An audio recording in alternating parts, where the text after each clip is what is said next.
चाहत, जी पापा। आपसे कुछ क्वेश्चन पूछ रहा हूँ, ओके पापा। बताओगे आप? जी पापा। हमारे देश का क्या नाम है? भारत। हमारे देश की राजधानी कहाँ है? नई दिल्ली।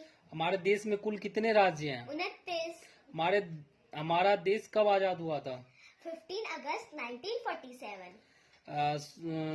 स्वतंत्रता दिवस कब मनाया जाता है? 15 अगस्त। गणतंत्र दिवस कब मनाया जाता है? 26 जनवरी। शिक्षक दिवस कब मनाया जाता है? 5 सितंबर। भारतीय ध्वज का क्या नाम है? तिरंगा। हमारे देश के प्रथम प्रधानमंत्री कौन थे? पंडित जवाहरलाल नेहरू। हमारे देश के प्रथम राष्ट्रपति कौन थे?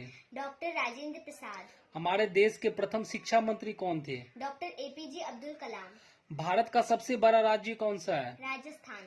भारत का सबसे छोटा राज्य कौन सा है? गोवा। भारत का राष्ट्रीय गीत क्या है? वंदे मातरम। भारत का राष्ट्रीय गान क्या है? जन गण मन। भारत का राष्ट्रीय वाक्य क्या है? सत्यमेव जयते। भारत का राष्ट्रीय चिन्ह क्या है? अशोक स्तंभ। भारत का राष्ट्रीय पुरस्कार कौन सा है? भारत रत्न। भारत का राष्ट्रीय फल कौन सा है? आम। भारत का राष्ट्रीय भोजन क्या है? खिचड़ी। भारत का राष्ट्रीय वृक्ष का क्या नाम है? बरगद का पेड़। भारत का राष्ट्रीय खेल क्या है? हॉकी। भारत का राष्ट्रीय पशु कौन सा है? बाघ। भारत का राष्ट्रीय पक्षी कौन सा है? मोर।